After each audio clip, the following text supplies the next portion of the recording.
വോട്ടർമാർക്ക് നന്ദി അറിയിക്കുവാൻ മധുരവുമായി വീടുകളിലേക്ക് നേരിട്ടെത്തി സ്ഥാനാർത്ഥി. മംഗൽപാടി പഞ്ചായത്തിലെ 2ാം വാർഡിൽ നിന്നും വിജയിച്ച UDF സ്ഥാനാർത്ഥിയായ ഗോൾഡൻ അബ്ദുൽ റഹ്മാനാണ് വോട്ടർമാർക്ക് നന്ദി അറിയിക്കുവാനായി മധുരവുമായി വീടുകളിലേക്ക് നേരിട്ടെത്തുന്നത്. ഓരോ വീടുകളിലും ഊഷ്മളമായ സ്വീകരണമാണ് ജനകീയ നേതാവ് കൂടിയായ ഗോൾഡൻ അബ്ദുൽ റഹ്മാന് ലഭിച്ചത്. അത്യാധുനികവും ലോക നിലവാരവുമുള്ള ഫർണിച്ചറുകൾ വമ്പിച്ച വിലക്കുറവിൽ നിങ്ങളുടെ വീട്ടിലേക്ക് എത്തിച്ചു നൽകുന്നു. ബെഡ്റൂമോ, ലിവിംഗ് റൂമോ, ഓഫീസോ, സ്റ്റുഡിയോയോ ഏതൊന്നിനെയും ഭംഗിയാക്കാൻ ആർട്ടിക് ഫർണിച്ചർ ഇന്ന് തന്നെ സന്ദർശിക്കൂ. Arctic furniture, Kasaragod, Uppala, Mangalore, Kanhangad, Vadakara. തെരഞ്ഞെടുപ്പ് വിജയത്തിന് പിന്നാലെ നന്ദി അറിയിക്കുവാൻ സ്ഥാനാർത്ഥി നേരിട്ട് മധുരവുമായി വീടുകളിലേക്കെത്തിയപ്പോൾ വോട്ടർമാരുടെ ഹൃദയവും മനസ്സും നിറഞ്ഞു. മംഗൽപാടി പഞ്ചായത്തിലെ 2ാം വാർഡിൽ നിന്നും വിജയിച്ച UDF സ്ഥാനാർത്ഥിയായ ഗോൾഡൻ അബ്ദുൽ റഹ്മാനാണ് വോട്ടർമാർക്ക് നന്ദി അറിയിക്കുവാനായി മധുരവുമായി വീടുകളിലേക്ക് നേരിട്ടെത്തിയത്. വിജയത്തിന്റെ സന്തോഷം വോട്ടർമാരുമായി പങ്കുവയ്ക്കുന്നതിനായി പ്രത്യേകമായി തയ്യാറാക്കിയ മധുര പലഹാരങ്ങളുമായാണ് അദ്ദേഹം വീടുകൾ സന്ദർശിക്കുന്നത്. 2ാം വാർഡായ ഉപ്പള ഗേറ്റിലെ ഓരോ വോട്ടറെയും നേരിൽ കണ്ട് നന്ദി പറയുന്ന തിരക്കിലാണ് ഇപ്പോൾ ഗോൾഡൻ അബ്ദുൽ റഹ്മാൻ.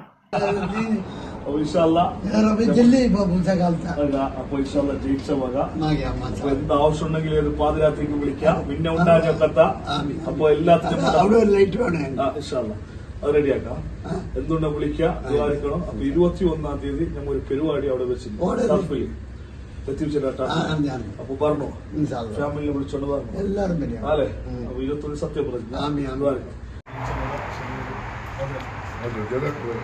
അപ്പോ എന്താവശ്യമുണ്ടെങ്കിൽ മോന് വിളിക്കണം എന്നിട്ടില്ല. ഓക്കെ. ജനാധിപത്യ പ്രക്രിയയിൽ സജീവമായി പങ്കെടുത്ത മുഴുവൻ നാട്ടുകാരെയും നേരിൽ കാണുക എന്ന ലക്ഷ്യത്തോടെയാണ് ഗോൾഡൻ അബ്ദുൽ റഹ്മാൻ വേറിട്ട രീതിയിലുള്ള ഈ നന്ദി പ്രകടനം നടത്തുന്നത്. ഈ കഴിഞ്ഞ ത്രിതല പഞ്ചായത്ത് തെരഞ്ഞെടുപ്പിൽ മംഗൽപാടി ഗ്രാമപഞ്ചായത്തിൻ്റെ 2ാം വാർഡിൽ നിന്നും ഐക്യജനാധിപത്യ മുന്നണിയുടെ സ്ഥാനാർത്ഥിയായി മത്സരിക്കുകയും വമ്പിച്ച ഭൂരിപക്ഷത്തിൽ ഈ വാർഡിൽ നിന്നും ഇവിടുത്തെ ജനങ്ങൾ എന്നെ തിരഞ്ഞെടുക്കുകയും ഇവിടുത്തെ 800ഓളം വരുന്ന വീടുകളിൽ 7 പ്രാവശ്യമാണ് ഓരോ വീടുകളിലേക്കും അന്ന് തിരഞ്ഞെടുപ്പ് വോട്ട് കേട്ടുകൊണ്ട് പോയത്. വോട്ട് അഭ്യർത്ഥിച്ചുകൊണ്ട് പോയതിൻ്റെ ഭാഗമായി എന്നെ നല്ലൊരു വിജയം അവർ നൽകുകയും വീണ്ടും വിജയിച്ചതിന് ശേഷം ഓരോ വോട്ടർമാരെയും നേരിൽ കണ്ട് നന്ദി രേഖപ്പെടുത്തുന്നതോടൊപ്പം ഒരു മധുര പലഹാരം അവർക്ക് നൽകുകയാണ്. ഈ മാസം 21-ാം തീയതിയാണ് പുതിയ ഭരണസമിതിയുടെ സത്യപ്രതിജ്ഞാ ചടങ്ങ് നടക്കുന്നത്. സത്യപ്രതിജ്ഞയ്ക്ക് ശേഷം വാർഡിലെ മുഴുവൻ ജനങ്ങളെയും ഉൾപ്പെടുത്തി വിപുലമായ മഹാസംഗമം സംഘടിപ്പിക്കും. 21-ന് വൈകുന്നേരം 7 മണി മുതൽ 10 മണി വരെയാണ് മഹാസംഗമം നടക്കുക. വാർഡിലെ മുഴുവൻ ജനങ്ങളുടെയും കൂട്ടായ്മയും സ്നേഹസംഗമവുമായി ഈ മഹാസംഗമം മാറും.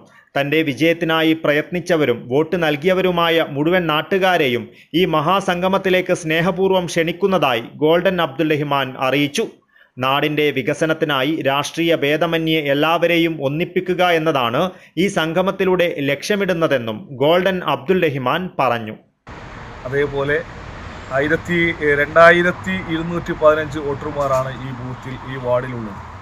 അവരൊക്കെ വിളിച്ചു ചേർത്തുകൊണ്ട് ഒരു സംഗമം സംഘടിപ്പിക്കുകയാണ് 21-ാം തീയതി വൈകുന്നേരം 7 മണിക്ക് ഉപ്പളയിലെ ഫ്ലൈ ഓഫ് ടർഫിൽ വെച്ചിട്ടാണ് നടക്കുന്നത്. 21-ാം തീയതി രാവിലെയാണ് സത്യപ്രതിജ്ഞ. സത്യപ്രതിജ്ഞയ്ക്ക് ശേഷം മുഴുവൻ വോട്ടർമാരെയും അതുപോലെ ആ വീട്ടിലെ യുവാക്കളെയും യുവതികളെയും ചെറുപ്പക്കാരെയും ഒക്കെ വിളിച്ചുകൊണ്ടുള്ള ഒരു മഹാസംഗമം സംഘടിപ്പിക്കുകയാണ്. അതൊക്കെ ക്ഷണിക്കാനും നന്ദി പറയാൻ വേണ്ടിയാണ് ഇന്ന് ഓരോ വീടുകളും കയറി ഞാനിന്ന് ഇറങ്ങുന്നത്. 2ാം വാർഡായ ഉപ്പള ഗേറ്റിൽ നിന്നും ഏറ്റവും മികച്ച വിജയമാണ് ഗോൾഡൻ അബ്ദുൽ റഹ്മാൻ കരസ്ഥമാക്കിയത്. ഇദ്ദേഹത്തിൻ്റെ വിജയം പ്രവർത്തകരും സുഹൃത്തുക്കളുമെല്ലാം വലിയ രീതിയിലുള്ള ആഘോഷമാക്കി മാറ്റുകയാണ്. News bureau, Kasaragod.